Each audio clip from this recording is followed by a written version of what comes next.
Salut maman boostée, j'espère que tu es au top du top aujourd'hui. Bienvenue sur Booster Maman, le podcast des mamans qui se boostent à 360 degrés. Bienvenue dans la thématique allaitement spécial jumeaux ou bébé unique. Donc on continue avec nos 10 réflexes gagnants pour réussir ton allaitement. Je te le rappelle, ce sont des réflexes qui sont très souvent mis de côté ou alors dont on ne prend pas forcément l'ampleur. Pour te rappeler, on a vu déjà les 4 premiers réflexes. Aujourd'hui, on va voir le 5e. Le premier réflexe, c'est de boire. Donc si tu n'as pas écouté les précédents réflexes, je t'invite justement à écouter les précédents podcasts. Le deuxième, c'était de bien manger. Le troisième réflexe, c'était de bien te reposer. Le quatrième réflexe, c'est lâche prise et délègue. Le cinquième réflexe, on va le voir aujourd'hui et ça sera le dernier réflexe qui sera publié comme ça de manière publique. Si tu veux suivre les 5 autres, si ça t'intéresse, tu peux les avoir directement en VIP gratuitement sur ton adresse mail avec une fiche réflexe qui synthétise les 10 réflexes qu'on aura vus en tout. Donc le 5e réflexe, c'est choisis bien ta maternité. En effet, pour réussir ton allaitement, on parle souvent de pratique, on parle souvent de position, on parle de plein de choses, mais finalement, déjà, on n'est pas tellement accompagné, 2, on ne raisonne pas son allaitement comme étant un vrai projet à part entière, et pourtant ça le devrait. Et l'autre sujet, c'est qu'on a tendance aussi un petit peu à négliger le choix de la maternité, notamment par rapport à l'allaitement. Alors la maternité, je te l'accorde, il faut regarder bien sûr en fonction de ta grossesse. Il y a des grossesses qui sont plus ou moins à risque. C'est le cas par exemple pour certaines grossesses gémellaires, où il y a des grossesses qui ne se passent pas forcément très très bien, malheureusement. Et donc effectivement, le gynéco va t'imposer un certain niveau de maternité. Niveau 1, niveau 2, etc. etc. Là, bien évidemment que ce critère-là, il faut le prendre en compte. Donc je ne te dis pas de mettre ça de côté et bien évidemment qu'il faut suivre les recommandations de ton gynécologue. Après, si tu habites en région parisienne ou si tu habites une ville où tu as le choix dans les différentes maternités en fonction du niveau de la maternité, je t'invite vraiment à faire ta petite enquête, mener ton enquête, te renseigner sur le positionnement de ta maternité en matière d'accouchement, bien sûr, mais aussi, et c'est souvent négligé, face à l'allaitement, parce que c'est très, très, très important. En fait, les quelques jours qu'on passe à la maternité, c'est finalement des fondamentaux qu'on va poser pour bien commencer son allaitement et pour mieux appréhender la suite. Sachant que ce qu'il faut savoir, je te mets à l'aise tout de suite, c'est que très honnêtement, les professionnels de la santé ne sont pas très bien formés, c'est une réalité, en matière d'allaitement. Donc il y a vraiment un manque, il y a un accompagnement qui est finalement un peu amoindri ou négligé par rapport à l'allaitement. Parce que finalement, les professionnels de la santé, que ce soit les sages-femmes, les pédiatres, les gynécologues, sont pas très bien formés en matière d'allaitement. Et donc c'est aussi le sujet de mon podcast, c'est-à-dire que moi personnellement, l'allaitement c'était quelque chose d'évident. Pour moi, j'envisageais pas de faire autrement, c'est pas forcément le cas pour toutes les femmes, mais en tout cas pour moi, c'était une évidence. Néanmoins, je me suis vite rendu compte que finalement, le fait d'allaiter, c'était pas si simple que ça et qu'on pouvait se heurter à des difficultés. Difficultés auxquelles on parle pas forcément souvent, ou alors on parle des difficultés, mais on ne sait pas comment les contourner. Donc c'est un petit peu l'objectif de mes différents podcasts.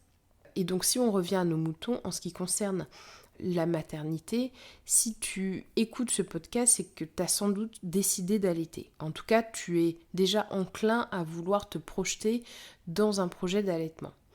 Donc si c'est le cas, dans ce cas, il faut choisir une maternité qui est, on va dire, pro-allaitement. Dans le sens où, en tout cas, qui ne va pas forcément être pro-allaitement, mais qui va encourager l'allaitement. En fait, ça va être une grande aide pour partir du bon pied. Parce que finalement, il y a quand même... Alors, il y a toute ta connaissance que tu engendres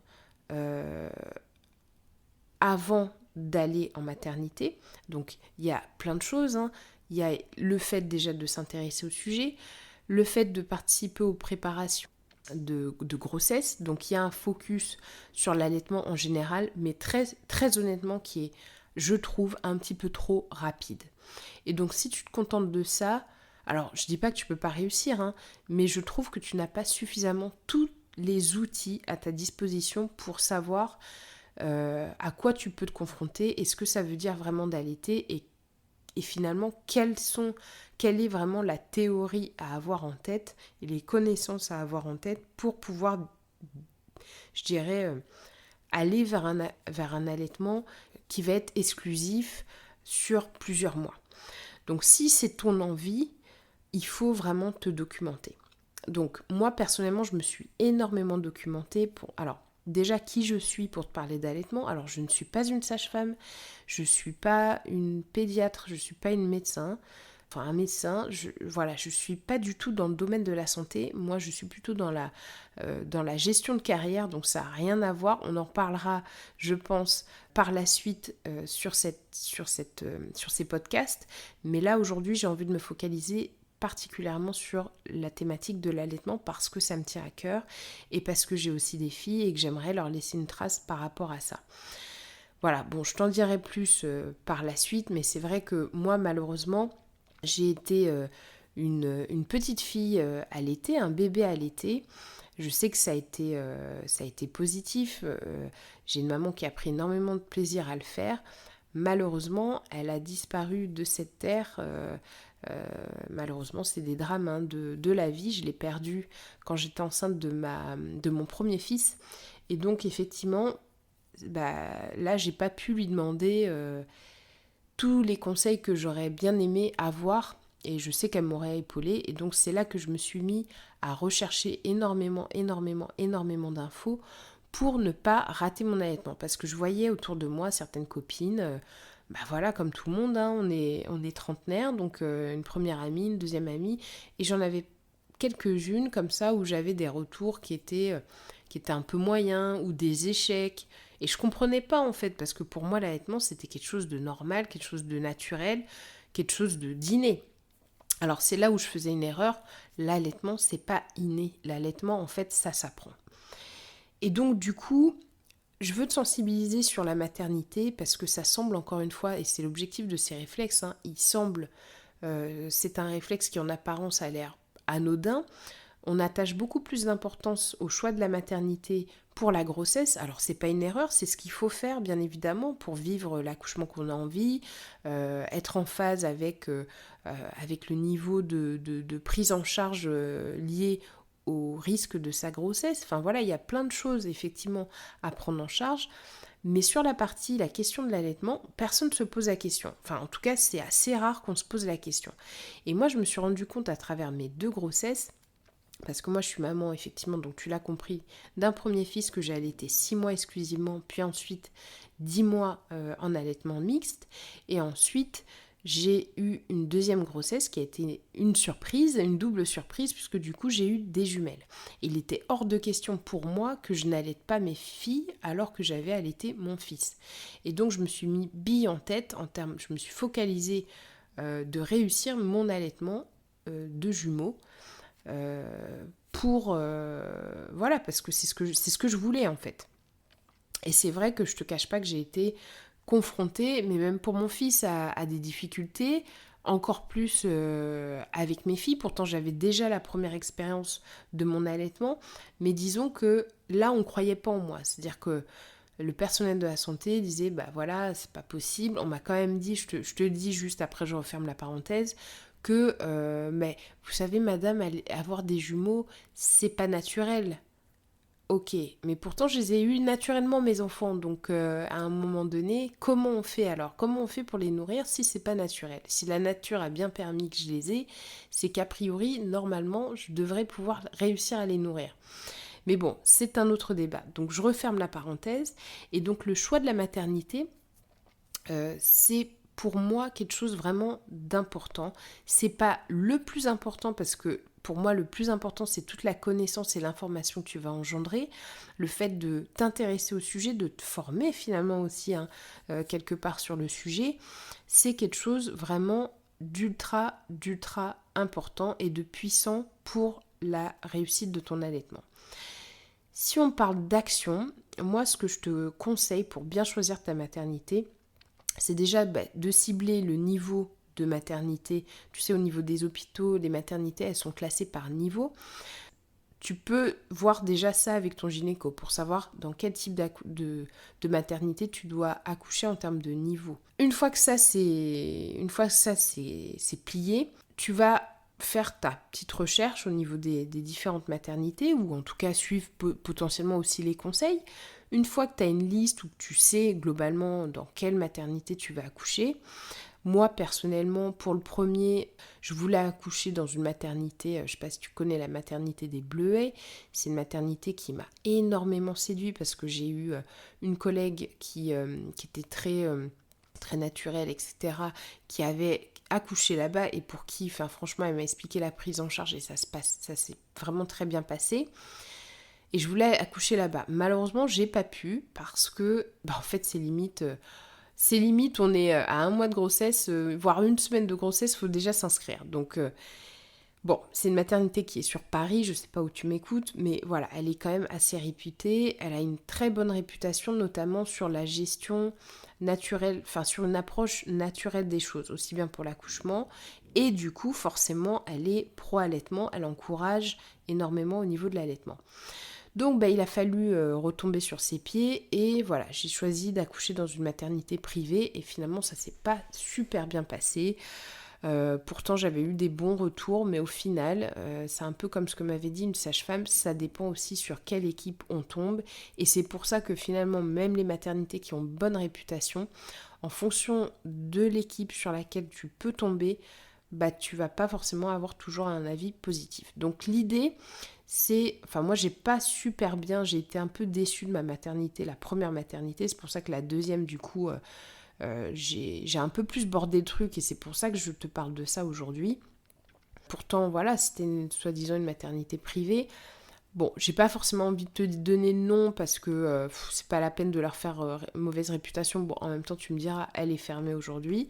Elle n'existe plus, je crois, depuis... ça doit faire 2 ans à peu près. Moi, j'avais accouché de mon premier fils en 2013 et là, voilà, elle n'existe plus. Donc moi, déjà, alors pour cibler ta maternité, première action, c'est déjà de consulter leur site internet. Donc quand tu vas consulter leur site internet, tu vas réussir quand même à voir un petit peu quelle est leur teinte, c'est-à-dire quel est finalement un petit peu leur état d'esprit, leurs valeurs par rapport justement à leur approche au niveau de la femme, notamment sur l'accouchement, sur la prise en charge du bébé, sur le type d'accouchement, etc., etc. Donc ça te permet déjà de te mettre dans une certaine ambiance. Bon, parfois on sait qu'entre ce qui est écrit et ce qui est, des fois c'est vrai, mais des fois il peut y avoir un bond en termes de finalement de réalité terrain.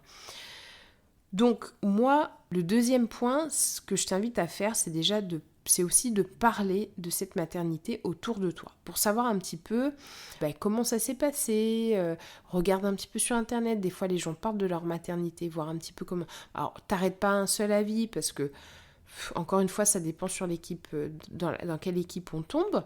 Donc déjà, c'est d'essayer de prendre la température, ça t'aide, je pense, à donner un premier jet d'informations, de ressenti, et après, de savoir s'il privilégie l'allaitement ou pas.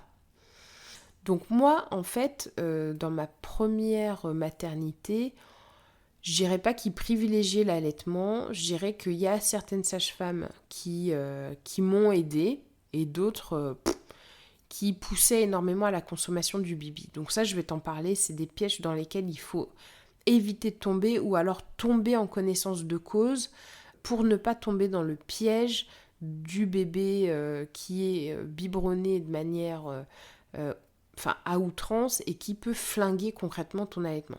Donc après, je dis pas qu'il faut pas prendre du tout de biberon parce qu'il y a des cas où effectivement il y a des pertes de poids qui font que l'enfant a besoin d'énergie. Bon, ça je t'en parlerai plus tard. Mais il faut pas non plus tomber quand je dis dans la facilité, c'est pas péjoratif, mais c'est surtout garder la tête froide par rapport à son projet. C'est-à-dire rester toujours focus et d'essayer de se dire, ok, dès qu'il y a un obstacle, je reste focus sur mon allaitement et qu'est-ce que je peux faire pour ne pas, ou en tout cas le rendre le plus possible qu'il soit. Donc voilà, moi je t'encourage vraiment à faire ça et je t'encourage aussi à les contacter. En fait, le fait d'appeler le service naissance, t'appelles le service naissance et tu leur dis, voilà, écoutez, je suis une maman, je suis enceinte et je voudrais savoir un petit peu quelle était votre politique en matière d'alternatives biberon. Quel est votre positionnement sur l'allaitement et quelles sont vos alternatives au biberon. Et donc là, tu vas voir, si la maternité te dit, bah écoutez, nous on n'a pas d'alternative au biberon, bah là, tu peux te dire, ok, ils sont a priori pas tellement orientés à tout faire pour sauvegarder l'allaitement. Il y a des maternités qui vont être équipées, c'est-à-dire qu'elles vont avoir ce qu'on appelle un DAL. Alors, je ne vais pas rentrer trop dans le détail ici parce que ça fera l'objet d'autres podcasts. Mais le DAL, c'est quelque chose qui te permet justement, en cas de difficultés, de mise au sein, etc., avec une petite perte de poids qui vient se rajouter à tout ça, avec une difficulté en tout cas de démarrage. Le DAL, c'est une sorte de tout petit tuyau qu'on place au niveau du téton quand le bébé tète, et de manière à ce que le bébé tète en même temps ton sein et en même temps qu'il puisse recevoir du lait, alors soit ton lait, soit le lait artificiel, qui va permettre en fait au bébé de garder la succion et en même temps d'être nourri de manière un peu plus supplémentaire. Donc voilà, par exemple le DAL, ou si elle te dit bah, on donne la seringue, ou de toute façon nous on privilégie l'allaitement, au maximum on sauvegarde l'allaitement. Par exemple ma deuxième maternité c'était le cas. Moi ils m'ont dit clairement notre positionnement c'est l'allaitement. On privilégie l'allaitement. D'ailleurs elles étaient là aussi un peu pour... Enfin j'ai déjà entendu des conversations où des mamans qui voulaient biberonner, bah, elles essayaient un petit peu de les aider pour au moins essayer, au moins voilà, pousser un petit peu le truc, sans forcer, parce que de toute façon on ne peut jamais forcer, et sans culpabiliser non plus, parce que ça, pour moi l'allaitement, ça doit être vraiment un choix, une vraie décision personnelle. Et donc du coup, ça permet vraiment d'avancer. Si tu te retrouves avec une maternité qui te répond nous on n'a pas d'alternative, ça dépend des cas, etc. Enfin franchement, plie bagage. Ou alors si t'as pas le choix et que t'as pas énormément de choix de maternité, dans ce cas-là, vas-y en connaissance de cause et n'oublie pas que tu dois rester focus sur ton projet d'allaitement et ne pas te laisser trop influencer, parce qu'il faut quand même bien se rendre compte que quand on est comme ça, dans une situation où on vient d'accoucher, on a une baisse d'hormones qui est énorme, et donc psychologiquement, on est quand même un peu plus fragile. Alors là, nous, on est quand même dans une dynamique de maman boostée, on est d'accord, mais néanmoins, on est humaine. Donc, quand on est dans cette phase-là, surtout si c'est ton premier bébé, tu peux te laisser embarquer dans des compléments, dans des machins.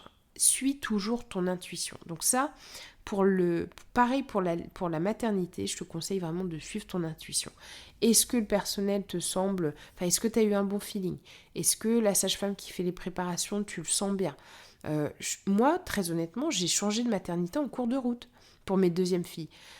Parce que en fait je me suis dit ok, j'ai choisi une maternité qui avait l'air bien, etc. C'était mon ostéopathe en plus, que je trouvais très bien, spécialisée naissance et grossesse, que j'avais déjà eu pour mon premier fils, qui allait dans cette maternité là, et donc elle m'en a dit que du bien. Je me suis dit bon, la fille est super, je vais la suivre, je vais aller là-bas.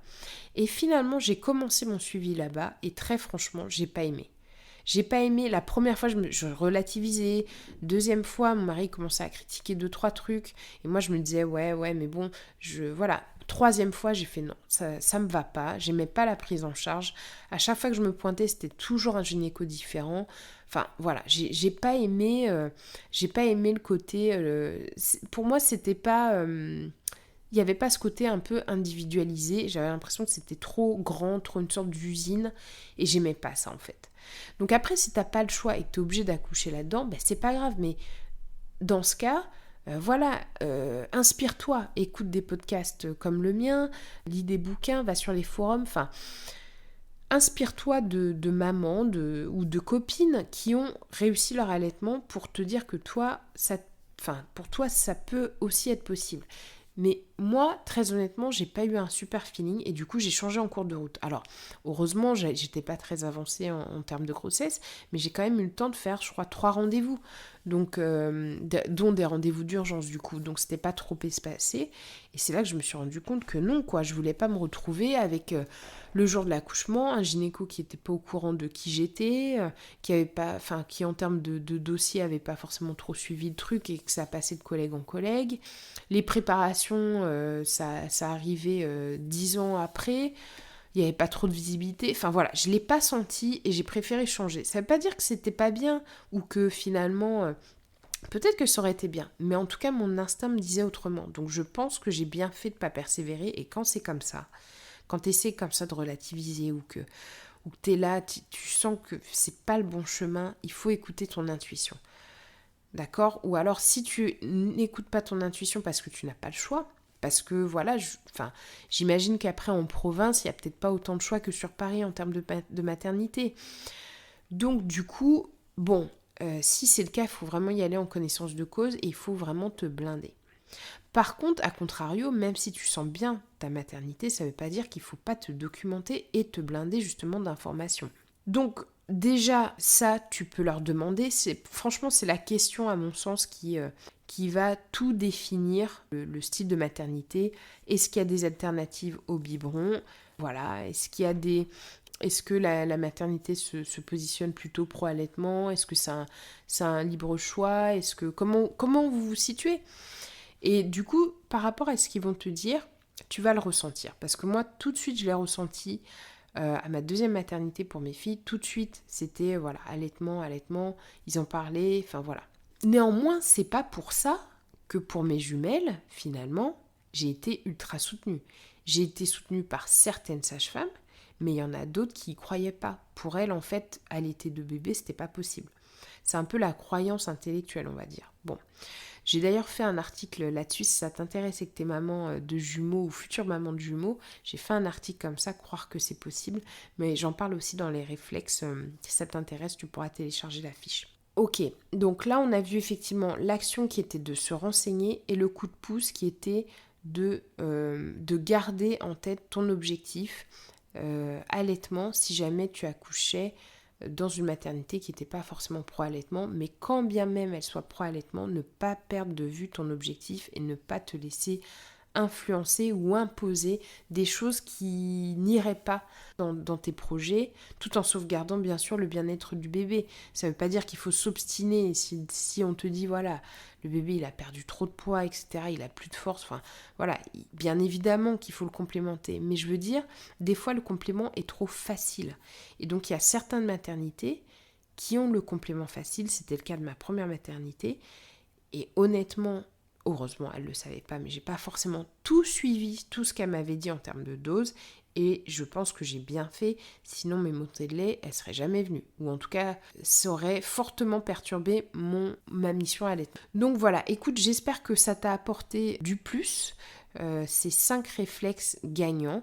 Si tu veux aller plus loin et découvrir les 5 autres, c'est-à-dire les 10 réflexes en tout, je te le disais tout à l'heure, j'ai réalisé avec mes petites mains une fiche réflexe des 10 réflexes gagnants pour réussir son allaitement, qui sont des réflexes qui vont te permettre justement de prendre la mesure de ce qui est important pour l'allaitement, qu'on néglige bien souvent.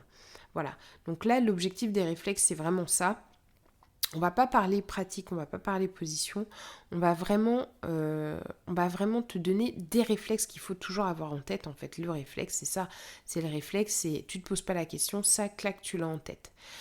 Donc, si ça t'intéresse, je te laisse découvrir le lien en haut, en bas. Enfin voilà, je vais pas te dire où il est parce que je pense que tu sais te servir d'internet. Et si tu veux trouver le lien, si ça t'intéresse, tu le trouveras. T'es libre de mettre ta meilleure adresse email justement pour recevoir la fiche réflexe qui sera accompagnée du coup de 5 podcasts vraiment spécifiques sur ces 5 autres réflexes. Donc c'est vraiment du bonus, c'est pour toi. J'ai vraiment voulu créer ça pour que les mamans puissent justement potentiellement l'imprimer si besoin, puissent l'écouter de manière facile à la maison en faisant la vaisselle ou machin, parce que l'audio, c'est ça qui est intéressant, c'est que tu peux m'écouter en conduisant, tu peux m'écouter en train de changer ton bébé, tu peux m'écouter allongé en mode grossesse fatiguée, voilà. Donc c'est vraiment, vraiment, vraiment l'objectif. Donc sur ce, je te laisse, on se retrouve dans un prochain podcast et en attendant, reste boosté.